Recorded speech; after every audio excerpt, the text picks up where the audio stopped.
दोस्तों नमस्कार। लोकसभा के बाद दो राज्यों के चुनाव होने जा रहे हैं, हरियाणा और जम्मू कश्मीर।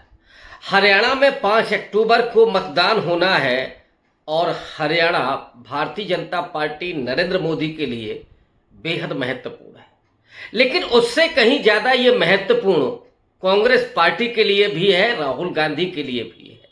जो राहुल गांधी पूरे लोकसभा चुनाव में एक नायक की तरह सामने आए, संविधान हाथ में उठा करके वो लोकतंत्र और संविधान को बचाने, आरक्षण को बचाने की मुहिम को लेकर के जो राहुल गांधी ने कैंपेन किया, उसने पूरे देश को प्रभावित किया। खास करके इस देश के दलित, पिछड़े, वंचित तबकों को, मुसलमानों को राहुल गांधी ने खासा प्रभावित किया और उसका नतीजा ये हुआ कि जो पार्टी अब की बार 400 पार का नारा दे रही थी, वो बमुश्किल किसी भी तरीके से 240 पर पहुंची और आज बैसाखियों के सहारे सरकार में है। हरियाणा वो राज्य है जो सीधा दिल्ली से सटा हुआ है और हरियाणा में नरेंद्र मोदी के बहुत खास खट्टर साहब मुख्यमंत्री हुआ करते थे। लेकिन बीजेपी की हालत हरियाणा में क्या है कि 10 साल पूरे होने के पहले, लोकसभा चुनाव के ठीक पहले, खट्टर साहब को बदल करके नायब सिंह सैनी को, यानी एक अति पिछड़ा समाज से आने वाले नेता को मुख्यमंत्री बनाना पड़ा। बावजूद इसके हरियाणा में आधी सीटें भारतीय जनता पार्टी गंवा बैठी। 5 अक्टूबर को जो चुनाव होना है उसमें मुख्य मुकाबला कांग्रेस पार्टी और बीजेपी के बीच है, लेकिन अरविंद केजरीवाल की एंट्री होने जा रही है हरियाणा में, उस हरियाणा में जहां के वो खुद बासिंदा हैं। भिवानी में उनका जन्म हुआ है और जब वो आईआरएस थे, सुगबुगाहट जब शुरू हुई थी उनकी राजनीतिक जिंदगी की या सार्वजनिक जीवन की, आरटीआई की, उस वक्त भी वो वैश्य समाज के बीच में लोकप्रिय हो रहे थे, उनके बीच में जा रहे थे, उनसे मदद ले रहे थे और एक समाज के स्तर पर वो अपना प्रभाव बनाने की कोशिश कर रहे थे। और आगे जब उन्हें अन्ना के आंदोलन में लोकप्रियता मिली, अखिल भारतीय लोकप्रियता, और उसके बाद उन्होंने आम आदमी पार्टी बनाई और देखते देखते अरविंद केजरीवाल एक बड़ी सफलता अर्जित करते हैं भारतीय लोकतंत्र में। इसके बाद अरविंद केजरीवाल के साथ जो हुआ उसके हम सब गवाह हैं। जो पार्टी भ्रष्टाचार के खिलाफ राजनीति करके सामने आई थी और जिसने दिल्ली में अप्रत्याशित रूप से सबसे बड़ा मैंडेट हासिल किया, वही पार्टी शराब नीति घोटाले में फंस गई। मुख्यमंत्री से लेकर के डिप्टी सीएम, शिक्षा मंत्री, राज्यसभा मेंबर, तमाम लोग जेल चले गए। ईडी ने गिरफ्तारी की, लेकिन एक लंबे अरसे के बाद अरविंद केजरीवाल, कुछ और साथियों को जमानत मिली, फिर अरविंद केजरीवाल को भी। अरविंद केजरीवाल के सुप्रीम कोर्ट से जमानत की टाइमिंग और हरियाणा चुनाव की मुनादी कुछ संयोग ही दिखाती है या कुछ प्रयोग भी है। ये बात मैं इसलिए कह रहा हूं कि अरविंद केजरीवाल ने हरियाणा के चुनाव में पूरे तरीके से सक्रिय होने का ऐलान कर दिया है। अरविंद केजरीवाल 20 सितंबर को जगाधारी विधानसभा में एक रोड शो करने जा रहे हैं और उस रोड शो के बाद वो सभी 90 सीटों पर अपने प्रत्याशी जो खड़े कर रहे हैं, वो उस पूरे चुनाव में पूरे सक्रियता के साथ मौजूद होंगे। 11 जिलों में उनके 13 कार्यक्रम पूर्व निर्धारित हैं। लेकिन सवाल ये उठ रहा है कि जो अरविंद केजरीवाल कैंपेन करने जा रहे हैं, आम आदमी पार्टी सभी 90 सीटों पर चुनाव लड़ने जा रही है, वो किस पार्टी को फायदा पहुंचाने जा रही है। और ये सवाल इसलिए पूछा जा रहा है क्योंकि हरियाणा में भले ही अरविंद केजरीवाल की अपनी जन्म स्थली हो या वैश्य समुदाय के बीच में उनका अपना प्रभाव हो, लेकिन अरविंद केजरीवाल और उनकी पार्टी का कोई खास जनाधार हरियाणा में मौजूद नहीं है। पिछला इलेक्शन 2019 में अरविंद केजरीवाल की पार्टी ने जेजेपी के साथ मिलकर के लड़ा था। 46 सीटों पर उन्होंने अपने प्रत्याशी उतारे थे, लेकिन कोई भी प्रत्याशी 1000 वोट नहीं हासिल कर सका। टोटल जो वोट मिला था वो 0.48%, यानी नोटा के प्राप्त मतों से भी कम था। नोटा को हरियाणा में 0.53% वोट मिला था। तो हरियाणा में ये स्थिति जब आम आदमी पार्टी के पिछले चुनाव में थी और उन्हीं के साथ लड़ने वाली जेजेपी को 10 सीटें मिली थी। 10 सीटों के साथ जेजेपी ने आगे चल करके बीजेपी के साथ समझौता किया और वो सरकार में शामिल हो गई। आम आदमी पार्टी किनारे आ गई। आम आदमी पार्टी ने इस बीच में हरियाणा में कोई खास मेहनत भी नहीं की, क्योंकि उनके सारे नेता जेल में थे। अरविंद केजरीवाल भी जेल में थे। प्रदेश नेतृत्व उतना सक्रिय नहीं था। ऐसे में यह सवाल पूछा जा रहा है कि जब हरियाणा में सीधा मुकाबला कांग्रेस और बीजेपी के बीच में है, अरविंद केजरीवाल के सक्रिय होने से क्या कांग्रेस पार्टी को नुकसान होने जा रहा है, या शहरी बेस वाली जो पार्टी है, और शहरी बेस वाली पार्टी बीजेपी भी है, तो क्या बीजेपी को नुकसान पहुंचाएगी? इसका ही विश्लेषण थोड़ा आगे करेंगे।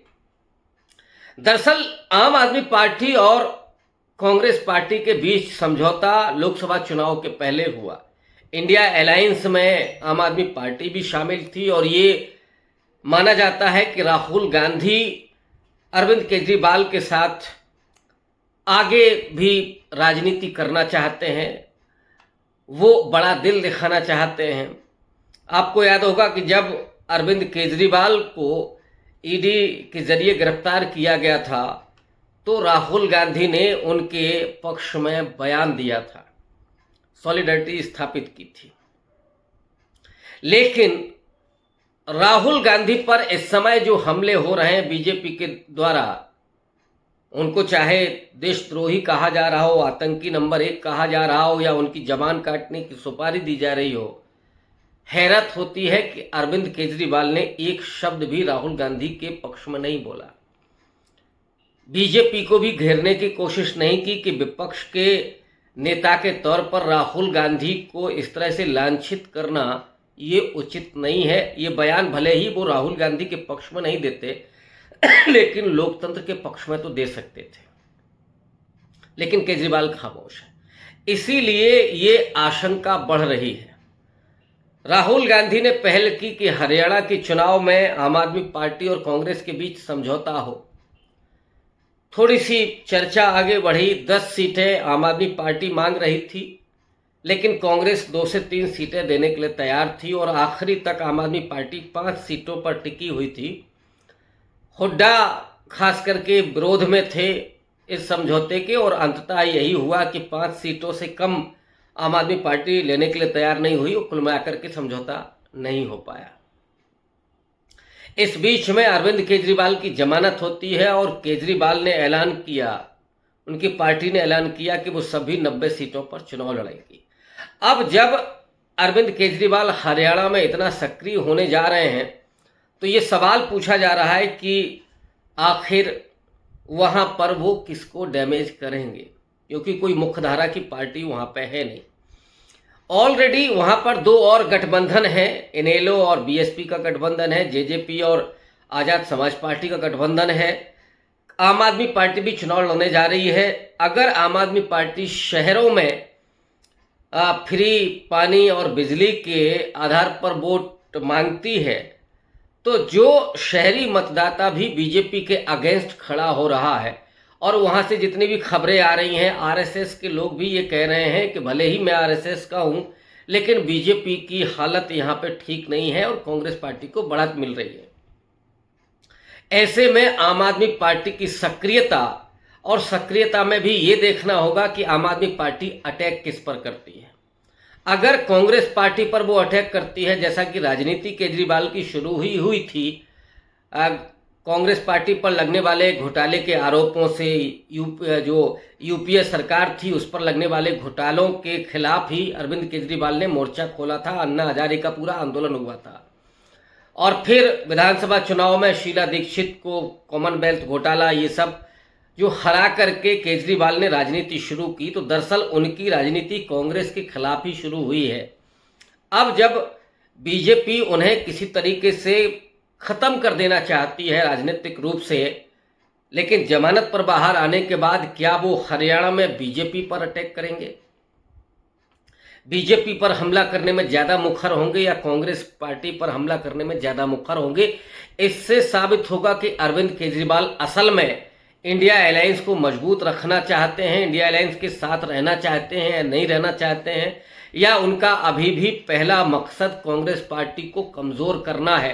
क्योंकि अरविंद केजरीवाल की महत्वाकांक्षाएं सबको मालूम है, वो दरअसल मोदी का विकल्प बनना चाहते हैं और ये काबिलियत उनमें है भी, खास करके कूटनीति के स्तर पर, वक्तव्यों के स्तर पर, आइडियोलॉजी के स्तर पर वो नरेंद्र मोदी के सामने खड़े होते हैं। लेकिन एक वैकल्पिक, जिसको राजनीति कहते हैं, जो सोशल जस्टिस की पॉलिटिक्स है हिंदुत्व के सामने, उसमें अरविंद केजरीवाल कहीं नहीं ठहरते। और उस सोशल जस्टिस की पॉलिटिक्स को अगर कोई लीड कर रहा है तो वो राहुल गांधी हैं। हरियाणा में इसका भी फैसला होगा कि अरविंद केजरीवाल राहुल गांधी पर अटैक करते हैं या नहीं करते हैं। अगर कांग्रेस पार्टी के खिलाफ हमलावर होते हैं तो निश्चित रूप से ये साफ दिख जाएगा कि आने वाले विधानसभा चुनाव दिल्ली में जो 2025 के फरवरी में होने हैं, उसमें भी आम आदमी पार्टी और कांग्रेस के बीच कोई तालमेल नहीं हो पाएगा, कोई गठबंधन नहीं हो पाएगा। और ऐसे में फिर बड़े सवाल खड़े होंगे इंडिया अलायंस पर। वैसे ही ममता बनर्जी कई बार कांग्रेस के खिलाफ बोलती रहती हैं, कांग्रेस भी वहाँ उनको घेरती है। महाराष्ट्र में आपको दिख सकता है कि इंडिया अलायंस थोड़ा मजबूत है, उत्तर प्रदेश में समाजवादी पार्टी और कांग्रेस में थोड़ा ठीक ठाक है, लेकिन ये तो तय होगा जब चुनाव आएंगे। लेकिन अरविंद केजरीवाल अगर खड़े हो जाते हैं, कांग्रेस पार्टी पर हमला करते हैं, तो निश्चित रूप से इंडिया अलायंस के स्वरूप पर भी, इंडिया अलायंस की मजबूती पर भी बड़ा सवाल खड़ा होगा। लेकिन उससे बड़ा सवाल तो ये होगा कि हरियाणा में जो अभी बीजेपी बेहद कमज़ोर दिखाई पड़ रही है और कांग्रेस मजबूत है, तो कहीं ऐसा ना हो कि जो बीजेपी की स्ट्रेटजी है वो कामयाब हो जाए। दरअसल 90 विधानसभा सीटों वाले हरियाणा में 46 सीटें चाहिए। बीजेपी की हालत इस समय ये है कि वो 20 सीटें मुश्किल से जीतने की स्थिति में है। बीजेपी ये चाहती है कि एक तो कांग्रेस पार्टी को वो केवल जाटों तक सीमित कर दे, और कांग्रेस पार्टी ने एक थोड़ी सी गलती की है कि उन्होंने जाटों को सबसे ज़्यादा टिकट दिए हैं और दूसरी जो जातियां हैं उनको टिकट कम मिल पाया है। जो सुरक्षित सीटें हैं उसमें जाटव समाज को सर्वाधिक सीटें दी हैं, तो वाल्मीकि समाज, कोरी समाज और दूसरे जो दलित जातियां हैं वो थोड़ा बीजेपी की तरफ दिखाई पड़ रही हैं, क्योंकि बीजेपी ने उनको टिकट दिए हैं, उनको प्रतिनिधित्व दिया है। तो ये एक छोटी सी गलती आप कह सकते हैं, लेकिन बदलाव का माहौल जो हरियाणा में है वो इस कमजोरी को भी दूर कर सकता है। लेकिन स्ट्रेटजी जो बीजेपी की है, बीजेपी ने बहुत सारी सीटों पर निर्दलियों को खड़ा करवाया है और उनके प्रत्याशी जो हैं वो कमज़ोर हैं। वो जानते हैं कि उनके प्रत्याशियों का विरोध ज़्यादा है। किसानों ने और मजदूरों ने, जो उनका मोर्चा बना हुआ है, एसकेएम है, किसान मजदूर यूनियन है, उन्होंने तय कर लिया है कि वो बीजेपी के प्रत्याशियों का विरोध करेंगे।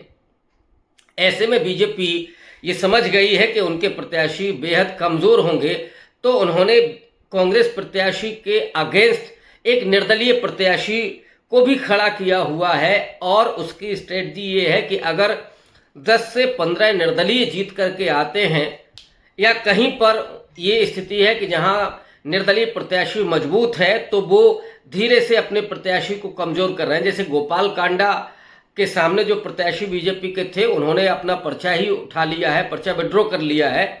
तो ऐसे में गोपाल कांडा कहाँ जाएंगे? चुनाव जीत जाएंगे तो वो बीजेपी के साथ जाएंगे, बीजेपी के समर्थन में भी वो बोल रहे हैं। तो बीजेपी की जो स्ट्रेटजी है, अमित शाह जो चाणक्य नीति के लिए जाने जाते हैं, अपने बलबूते नहीं बल्कि जो कूटनीति है, जो जिसको साम दाम दंड भेद कहा जाता है, तो वहाँ 10-15 जो निर्दलीय अगर जीत करके आते हैं तो उनको खरीदना, उनको अपने तरफ मिलाना ये आसान हो जाएगा। उनको प्रलोभन दे करके अपनी सरकार बनाई जा सकती है। बीजेपी इस समय इस स्ट्रेटजी पर काम कर रही है, लेकिन कांग्रेस पार्टी अभी वहां मजबूत दिख रही है और उसकी स्थिति जो जमीन पर है, जो मैंने बातचीत की है, मैं गया नहीं हूं हरियाणा, लेकिन हरियाणा के पत्रकारों से, हरियाणा में जो लोग हैं उनसे जो मेरी बात हुई है, पहले ही कांग्रेस पार्टी 50 सीटों पर बढ़त बनाए हुए है, लेकिन बीजेपी की जो रणनीति है और उस पर अरविंद केजरीवाल की जो एंट्री हो रही है, उसे और सावधान रहना होगा। अदरवाइज ये आंकड़ा 50 का 40 कभी भी रह सकता है। हम लोग जानते हैं चुनाव आयोग की क्या भूमिका होती है, मीडिया की क्या भूमिका होती है, पैसे की क्या भूमिका होती है चुनावों में, और इसके माहिर बीजेपी है, इसमें कोई दो राय नहीं है। तो इसलिए उसको और ज़्यादा मजबूत होना पड़ेगा कांग्रेस पार्टी को, और राहुल गांधी को हरियाणा में डेरा डालना पड़ेगा, क्योंकि ये पहला चुनाव है लीडर ऑफ अपोजिशन बनने के बाद, तो एक तरह से उनकी भी परीक्षा है। अरविंद केजरीवाल अगर कांग्रेस पार्टी का नुकसान करते हैं, हालांकि पिछला जो उनका प्रदर्शन है उसके आधार पर तो नहीं लगता है कि बहुत डैमेज कर पाएंगे, लेकिन जहां मार्जिन बहुत कम होगा, और विधानसभा की सीटों में कई बार होता है कि 1000 वोट से लेकर के 5000, 6000, 8000 वोट तक बहुत सारी सीटों पर फैसले होते हैं। ऐसे में अगर आम आदमी पार्टी का प्रत्याशी कुछ वोट काटता है और पहले ही वहां बीएसपी और इनेलो है, जेजेपी और चंद्रशेखर की पार्टी है, ये पार्टियां भी वोट काट रही होंगी, यानी जो लोग परेशान हैं, बीजेपी को हटाना चाहते हैं, वो अगर वोट बंटता है तो निश्चित रूप से कांग्रेस पार्टी को थोड़ा सा मुश्किल हो सकती है। तो अरविंद केजरीवाल पर यह सवाल खड़ा हो रहा है कि वो हरियाणा में किसे हराने के लिए एंट्री कर रहे हैं। शुक्रिया।